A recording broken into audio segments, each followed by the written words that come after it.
ఎప్పుడు లేని విధంగా ఒకేసారి 17 నియోజకవర్గాలకు సంబంధించి పార్లమెంట్ ఎన్నికలు బీఫామ్లు ఇస్తా ఉన్నారు. ఎట్లా ముందుకెళ్తున్నాను బీఆర్ఎస్ పార్టీ అధికారం కోల్పోయిన తర్వాత? ఇప్పుడు గడిచిన 100 రోజుల్లోనే కాంగ్రెస్ యొక్క అసమర్థత, కాంగ్రెస్ యొక్క అవినీతి, కాంగ్రెస్ యొక్క ముఠాకోరుతత్వం ఇవన్నీ కూడా స్పష్టంగా తెలంగాణ రాష్ట్ర ప్రజలకు అర్థమైపోయినాయి. ఒకవైపు పంటలు ఎండిపోతూ ఉన్నాయి, రైతులు రాలిపోతూ ఉన్నారు, విద్యార్థులు ఒరిగిపోతూ ఉన్నారు. అన్ని వర్గాల ప్రజలు కూడా ఇవాళ నానా రకాల అవసరాలు పడుతూ ఉన్నారు కాంగ్రెస్ పాలనలో. ఇప్పుడు తెలంగాణ ప్రజలంతా కూడా పునరాలోచనలో పడ్డారు. మనము బీఆర్ఎస్ పార్టీని దూరం చేసుకొని, బీఆర్ఎస్ ప్రభుత్వాన్ని దూరం చేసుకొని నష్టపోయినాము, తీరని అన్యాయానికి గురైనమనే ఒక పునరాలోచనలో తెలంగాణ రాష్ట్ర ప్రజానీకమంతా పడింది. తెలంగాణ రాష్ట్ర ప్రజలకు ఇవాళ స్ఫటిక దృశ్యంలాగా అర్థమైపోయింది మన సొంత పార్టీ ఏంది, ఆదుకునే పార్టీ ఏంది, కడుపులో పెట్టుకొని చూసుకునే పార్టీ ఏంది, కడుపు మీద కొట్టే పార్టీ ఏంది అనేది స్పష్టంగా ఇవాళ తెలంగాణ రాష్ట్ర ప్రజలకు అర్థమైంది. పాలు నీళ్ళలాగా తేలిపోయింది. ఇవాళ ఏది మంచి ప్రభుత్వం, ఏది దుర్మార్గమైన ప్రభుత్వం అనేది తెలంగాణ ప్రజలకు స్పష్టంగా అర్థమైపోయింది. కాబట్టి ఇవాళ బ్రహ్మాండమైన ఆదరణ మళ్ళీ బీఆర్ఎస్ పార్టీకి పెరిగింది. దాన్ని ఇవాళ ఆ గ్రౌండ్ రిపోర్ట్ ఆధారంగానే ప్రజల నుంచి వచ్చిన అభిప్రాయాన్ని సేకరించుకొని 17 మంది సమర్థులైన అభ్యర్థుల్ని, ప్రజల్ని ప్రేమించే వాళ్ళను, ప్రజలకు అండగా నిలబడే వాళ్ళని ఇవాళ అభ్యర్థులుగా నిర్ణయించి కేసీఆర్ గారు ఇవాళ ప్రజల ముందుకు పంపిస్తూ ఉన్నాడు. ప్రజల ఆశీర్వాదం కోసం పంపిస్తూ ఉన్నాడు. పూర్తి విశ్వాసంతో ఉన్నాం. ఇప్పటికే అన్ని పార్లమెంటరీ నియోజకవర్గాల్లో బీఆర్ఎస్ పార్టీకి సానుకూల వాతావరణం ఏర్పడింది. బ్రహ్మాండమైన మెజార్టీతో బీఆర్ఎస్ పార్టీ అభ్యర్థులు గెలుస్తారు. దేశ రాజకీయాల్లో మళ్ళీ బీఆర్ఎస్ పార్టీ ఖచ్చితంగా క్రియాశీల పాత్ర పోషిస్తుంది. తెలంగాణ ప్రజల కోసం, తెలంగాణ బలంగా, తెలంగాణ దళంగా బీఆర్ఎస్ పార్టీ చారిత్రాత్మకమైన కొత్త పాత్రలోకి బీఆర్ఎస్ పార్టీ ప్రయాణించబోతా ఉన్నది. దీనికోసం ప్రజలంతా ఇవాళ వేచి చూస్తూ ఉన్నారు. బీఆర్ఎస్ పార్టీ పోషించే కొత్త పాత్ర కోసం ఇది మరొక ప్రబలమైన మార్పుగా చరిత్ర సృష్టించడం ఖాయం. దాంతోపాటు కాంగ్రెస్ అధికారంలో ఉంది ఇక్కడ, అదేవిధంగా కేంద్రంలో బీజేపీ ఉంది. అంటే రెండు బలమైన పార్టీలు, జాతీయ పార్టీలని ఎదుర్కోగలుగుతా తెలంగాణ రాష్ట్రంలో బీఆర్ఎస్ పార్టీ? అసలు ఇవాళ ఏవి కూడా ఇప్పుడు మనం ఒకసారి జాతీయ రాజకీయాల్ని గమనిస్తే, ఇప్పుడు కాంగ్రెస్ పార్టీ జాతీయ పార్టీ, ఎక్కడ జాతీయ పార్టీ? ప్రాంతీయ పార్టీ భుజాల మీద ఎక్కి ఇవాళ జాతీయ పార్టీగా ఊరేగుతుంది కాంగ్రెస్ పార్టీ. జాతీయ స్థాయిలో కాంగ్రెస్ పార్టీకి బలం లేదు, అదో చిన్న సైజు ప్రాంతీయ పార్టీగా మారిపోయింది. గతంలో 400 స్థానాల్లో పోటీ చేసిన కాంగ్రెస్ పార్టీ ఇప్పుడు 300 స్థానాలు, దేశవ్యాప్తంగా 300 స్థానాల్లో మాత్రమే పోటీ చేస్తూ ఉంది. తమిళనాడులో డిఎంకే మీద ఆధారపడతా ఉంది, మహారాష్ట్రలో కూటమి మీద ఆధారపడతా ఉంది, బీహార్లో ఆర్జేడీ లాంటి పార్టీల మీద ఆధారపడతా ఉంది, యూపీలో సమాజ్వాదీ పార్టీ మీద ఆధారపడతా ఉంది. ప్రాంతీయ పార్టీల అండలేకపోతే, ప్రాంతీయ పార్టీల ప్రాపకం కోసం ఇవాళ కాలు మొక్కినంత పనిచేస్తున్నారు రాహుల్ గాంధీ, సోనియా గాంధీ కుటుంబం. కాబట్టి ఇవాళ జాతీయ పార్టీ కానే కాదు కాంగ్రెస్ పార్టీ. అట్లనే బీజేపీ పార్టీ కూడా ఇవాళ ప్రాంతీయ పార్టీలో చిచ్చు పెట్టి, ప్రాంతీయ పార్టీల మీద ఆధారపడి, ప్రాంతీయ పార్టీని బెదిరించి, ప్రాంతీయ పార్టీని లొంగ తీసుకొని ఇవాళ తన పబ్బం గడుపుకుంటా ఉన్నది. ఈ రెండు జాతీయ పార్టీలు జాదూ పార్టీలు. వీళ్ళకి ప్రజల్లో బలం లేదు, ప్రజల్లో ఎటువంటి పట్టు లేదు. కానీ మేనేజ్మెంట్ పాలిటిక్స్ ద్వారా, ఇవాళ మేనేజ్మెంట్ పాలిటిక్స్ ద్వారా, ఒత్తిడి రాజకీయాల ద్వారా, బ్లాక్మెయిలింగ్ రాజకీయాల ద్వారా జాతీయ పార్టీలుగా భ్రమింపజేస్తూ ఉన్నాయి. కానీ నిజానికి జాతీయ పార్టీలు కాదు, ప్రాంతీయ పార్టీలే ప్రాణం తెలంగాణ ప్రజలకు కానీ, ఆయా రాష్ట్రాల్లో ఉన్న ప్రజలకు కానీ. ఈ దేశంలో రాజ్యాంగం వర్ధిల్లాలన్నా, రాజ్యాంగం అమల్లో ఉండాలన్నా, సమైక్య స్ఫూర్తి అమల్లో ఉండాలన్నా, ఈ ప్రతి ప్రాంతంలో ఉన్న అన్ని వర్గాల ప్రజలు ఆనందంగా ఉండాలన్నా, ఆయా ప్రాంతాలకు రక్షణగా నిలబడేది ప్రాంతీయ పార్టీలు తప్ప జాతీయ పార్టీలు కాదు. జాతీయ పార్టీలు దేశ ప్రజల గొంతుకు వస్తాయి. జాతీయ పార్టీలు రాజ్యాంగం కల్పించిన హక్కులను కలరాశాయి. జాతీయ పార్టీలు ప్రజల నెత్తి మీద చేయి పెట్టినాయి. చరిత్ర ఇది. గడిచిన 6 దశాబ్దాల చరిత్రను మనం గమనిస్తే కాంగ్రెస్ పార్టీ చేసిన అరాచకాలు కానీ, బీజేపీ చేస్తున్న అరాచకాలు కానీ స్పష్టంగా దేశంలో ఉన్న ప్రజలందరూ కూడా అర్థమైపోయినాయి. ఇవాళ దేశం దరిద్రంలో ఉండడానికి, ఆ తెలంగాణ రాష్ట్రం లాంటి రాష్ట్రాలన్నీ కూడా అవస్థల పాలు కావడానికి ఈ జాతీయ పార్టీలు చేసిన పాపిష్టి పాలనే కదా. ఇది తెలంగాణ ప్రజలకు తెలుసు కదా. తెలంగాణ చైతన్యవంతమైన ప్రాంతం. అప్పుడో ఇప్పుడో ఎవరు పాడుతున్నో పొరపాటునో రిజల్ట్స్లో అటు ఇటు కావచ్చు పోయిన అసెంబ్లీ ఎన్నికల్లో, కానీ ఈ చైతన్యవంతమైన ప్రాంతం తెలంగాణ ప్రాంతం మళ్ళీ పునరాలోచిస్తుంది. మళ్ళీ చైతన్యంతో మళ్ళీ బీఆర్ఎస్ పార్టీకి అండగా నిలబడుతుంది. బీఆర్ఎస్ పార్టీని ఖచ్చితంగా భుజానికి ఎత్తుకుంటుంది తెలంగాణ సమాజం. బ్రహ్మాండమైన రిజల్ట్ను బీఆర్ఎస్ పార్టీకి ఇవ్వబోతా ఉన్నది. దాంతోపాటు 10 సంవత్సరాల పాలనలో కాంగ్రెస్ నాయకులు అప్పు చేసింది, అప్పులో కుప్ప చేసి తీసుకొచ్చి పెట్టింది రాష్ట్రాన్ని అని చెప్పి చాలాసార్లు పోర్ట్రేట్ చేసినారు. మరి ఇప్పుడు ఈ 3 నెలల 4 నెలల పాలన ఏ విధంగా ఉంది, ప్రజల నుంచి ఏ విధంగా ఆదరణ? ఇది ఒక పెద్ద గత బీఆర్ఎస్ ప్రభుత్వం మీద పెద్ద అబద్ధ ప్రచారం. కాంగ్రెస్ పార్టీలో బుర్ర ఉన్నోళ్ళు తప్ప బుర్ర ఉన్నోళ్ళు లేరు. వాళ్ళకి తెలియదు, అధ్యయనం చేయరు. ఆర్బీఐ హ్యాండ్బుక్ రిపోర్ట్ని తీసుకొని చదవండి. ఎఫ్ఆర్బిఎం పరిమితులకు లోబడి రుణాల సేకరణ, చెల్లింపుల విధానాన్ని అమలు చేసిన ఒక ఆరోగ్యకరమైన ఆర్థిక నమూనాను అమలు చేసింది బీఆర్ఎస్ ప్రభుత్వం. కానీ మీరు ఇవాళ ఏం చేస్తూ ఉన్నారు? మీరు ఇవాళ ఏం చేస్తూ ఉన్నారు? 3 నెలల పరిపాలనలోనే 20,000 కోట్ల రూపాయల అప్పులు తీసుకొచ్చినారు కదా. మీరు గతంలో ఏమన్నారు? గజ్వేల్కు సిరిసిల్లకు నిధులు తీసుకుపోతా ఉన్నారు అన్నారు. కానీ రేవంత్ రెడ్డి గారు 2 నెలల్లోనే సొంత నియోజకవర్గం కోడంగల్కు 5,000 కోట్ల రూపాయలు తీసుకుపోయింది కదా. మరి మన నాగర్ కర్నూలుకు 5,000 కోట్లు ఎందుకు ఇవ్వవు? మక్తలకు 5,000 కోట్లు ఎందుకు ఇవ్వవు నువ్వు? కొల్లాపూర్కి 5,000 కోట్లు ఎందుకు ఇవ్వవు నువ్వు? నీది వివక్షపూరితమైన పాలన, నీది అసమర్థ పాలన, నీది అవినీతి పాలన. ఇవాళ 5 నెలల్లోనే ఎంత తేటతెల్లమైంది. అప్పులు చేస్తున్నది నువ్వు, అప్పుల కుప్పగా మారుస్తున్నది కాంగ్రెస్ ప్రభుత్వం. కాబట్టి అవన్నీ అవాస్తవ ప్రచారాలన్నీ, అబద్ధ ప్రచారాలన్నీ ఇవాళ ప్రజలకు అర్థమైపోయినాయి. ప్రజలకు పూర్తిగా నీళ్ళేదో పాలేదో తెలిసిపోయింది. ఇవాళ బీఆర్ఎస్ ప్రభుత్వం ఇచ్చిన బ్రహ్మాండమైన పరిపాలన ఏంటి, కాంగ్రెస్ ప్రభుత్వం చేసిన దుర్మార్గమైన పరిపాలన ఏందో రాష్ట్రంలో ఉన్న ప్రజలందరికీ అర్థమైంది. ఇవాళ రాష్ట్రంలో కాంగ్రెస్ సైల్ లేదు, ఇవాళ రాష్ట్రంలో కాంగ్రెస్ ఉంది. కాంగ్రెస్ రేవంత్ రెడ్డి పార్టీ ఉంది. ఆయన ముఠాను, ఆయన సొంత బలాన్ని, ఆయన సొంత బలగాన్ని పెంచుకొని నిజమైన కాంగ్రెస్ వాళ్ళని కూడా చంపేస్తూ ఉన్నారు. అన్ని వర్గాలకు మోసం చేస్తూ ఉన్నారు. చెప్తా ఉన్నారు కదా, బక్క జడ్సనే చెప్తా ఉన్నాడు కదా కాంగ్రెస్ పార్టీ నాయకుడు. 3 నెలల్లో చీటర్గా అర్థమైపోయింది రేవంత్ రెడ్డి అని మేమంటలేం. బీఆర్ఎస్ నాయకులు, జడ్సన్ కాంగ్రెస్ పార్టీ సీనియర్ నాయకుడు అంటా ఉన్నాడు. మోత్కుపల్లి నరసింహులు మా నాయకుడు కాదు, వాళ్ళ కాంగ్రెస్ పార్టీ నాయకుడు. ఆయన రోడ్డు మీదకి వచ్చి దీక్ష చేస్తూ ఉన్నాడు. రేవంత్ రెడ్డి నమ్ముకున్న మాదిగ జాతి గొంతు కోసిందని చెప్పి మోత్కుపల్లి నరసింహులు అంటున్నాడు కదా. ఇవాళ చెప్పుకుంటూ పోతే అన్ని వర్గాల్ని నమ్మిన రైతుల్ని మోసం చేశారు. రైతు బంధు అమలు చేయకుండా, రైతు బీమా ఇవ్వకుండా, ఇవాళ పంట నష్టపోయిన రైతులను ఆదుకోకుండా, ఇవాళ రైతుల నోట్లో మట్టి కొట్టిండ్రు, రైతులను మోసం చేసిండ్రు, విద్యార్థుల్ని మోసం చేసిండ్రు. ఇవాళ ఎంత దుర్మార్గం అండి. చనిపోతున్న విద్యార్థులను చూస్తే ఆత్మహత్యలు అవుతా ఉన్నాయి, హత్యలు అవుతా ఉన్నాయి సంక్షేమ హాస్టల్లో. ఆనాడు సంక్షేమ హాస్టల్లో ఉన్న విద్యార్థులు కేసీఆర్ గారి ప్రభుత్వంలో ఎవరెస్ట్ శిఖరాన్ని ఎక్కి తెలంగాణ కీర్తి పతాకాన్ని ఎగరేసిరు ఆనాడు ఉన్న సంక్షేమ హాస్టల్ విద్యార్థులు. అట్లా సంక్షేమ హాస్టల్ తెలంగాణ ప్రతిష్టగా వెలుగొందినాయి. కానీ ఇవాళ సంక్షేమ హాస్టల్ని ఎట్లా తయారు చేశారు?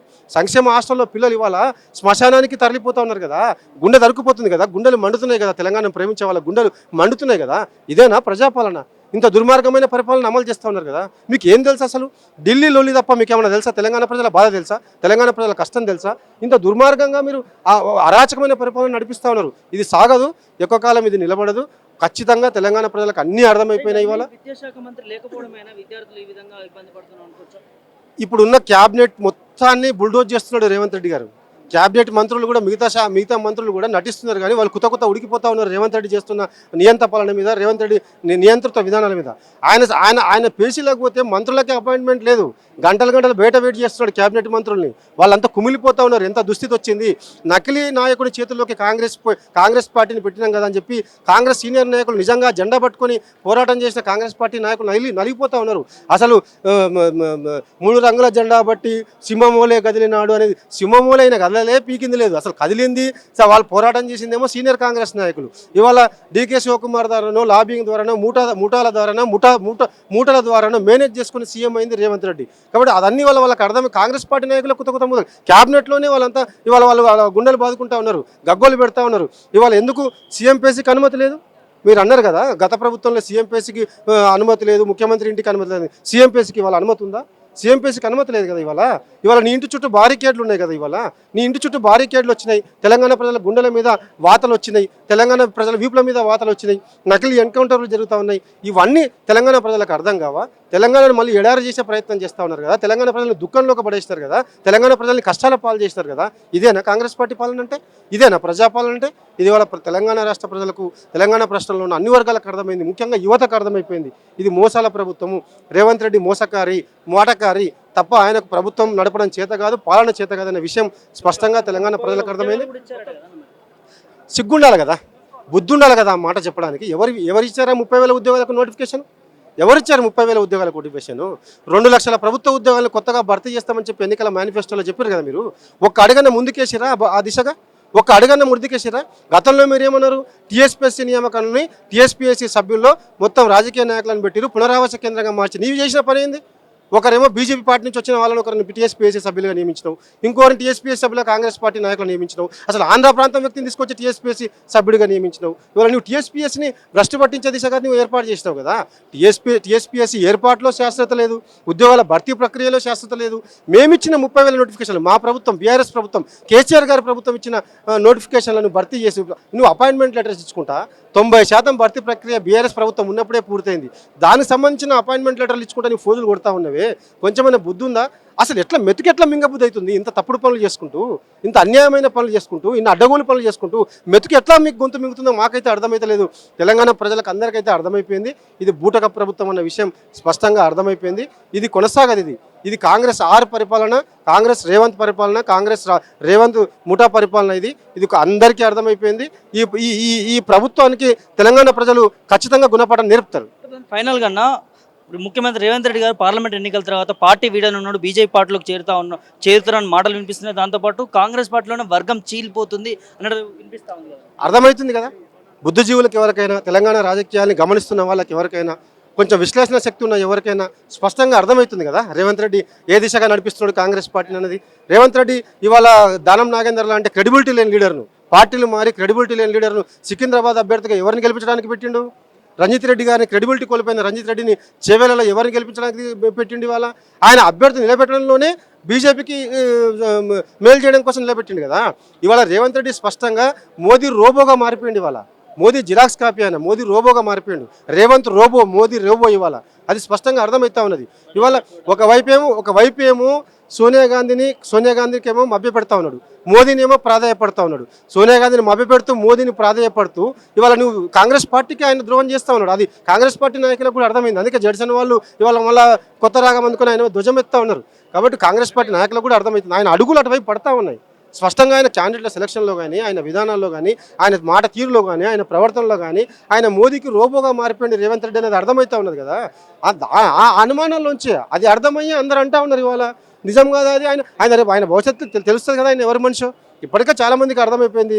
ఆ విజ్ఞానవంతులకు అందరికీ, విశ్లేషణ శక్తి ఉన్న వాళ్ళందరికీ అర్థమైపోయింది రేవంత్ రాజకీయం మోదీ కోసం చేస్తున్నాడా, కాంగ్రెస్ పార్టీ కోసం చేస్తున్నాడా అనేది అర్థమైపోయింది.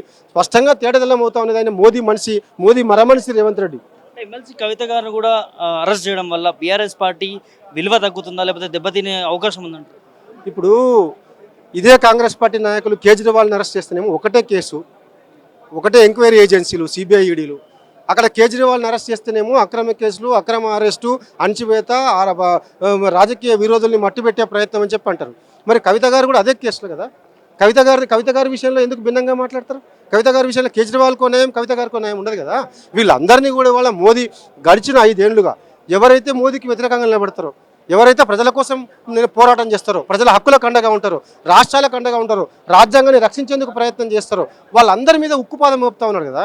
ఈ ఈడీ, సిబిఐలు 2 కూడా ఇవాళ బీజేపీ పార్టీ అనుబంధ సంఘాలుగా మారిపోయినాయి. స్పష్టంగా చూస్తున్నాం కదా. గతంలో 2014 ముందు ఈడీ కేసులు 1000 కూడా లేవు. కానీ ఈ 10 ఏళ్లలోనే దాదాపు 2500 అక్రమ కేసులను ఈడీ ద్వారా నమోదు చేయించుడు నరేంద్ర మోదీ కదా. ఇవాళ ఈడీ, సిబిఐలను అడ్డం పెట్టుకొని ప్రజల గొంతుకలను కోసేసే ప్రయత్నం, ప్రజల గొంతుకలను అణచివేసే ప్రయత్నం మోదీ ప్రభుత్వం చేస్తూ ఉన్నది. కాబట్టి ఇవి దర్యాప్తు సంస్థలు కాదు, ఎంక్వైరీ ఏజెన్సీలు కాదు. ఇవాళ ఎరాడికేషన్ ఆఫ్ డెమోక్రాట్స్ కోసం ఈడీ అనేది ఎరాడికేషన్ ఆఫ్ డెమోక్రాట్స్గా మారిపోయింది. ఇవాళ ప్రజాస్వామ్యవాదుల్ని ఏరివేయడం కోసం ఈడీని ఇవాళ మోదీ వాడుతూ ఉన్నారు. సిబిఐ కూడా ఇవాళ ఆయన పంజరంలో చిలుకనే. ఇవన్నీ ఈ కేసులు ఏమి నిలబడవు. చరిత్రలో అనేక మంది మీద అనేక కేసులు, కరుణానిధి మీద కేసులని, కనిమొలి మీద కేసులని, ప్రజల కోసం పోరాటం చేసే అనేక మంది మీద, ఇందిరాగాంధీ దగ్గర నుంచి మొదలుకుంటే, వాజ్పేయి దగ్గర నుంచి మొదలుకుంటే, మహాత్మా గాంధీ దగ్గర నుంచి మొదలుకుంటే అనేక మంది మీద అనేక ఆరోపణలు వచ్చినాయి, కేసులు ఉన్నాయి. కానీ అవి నిలబడవు.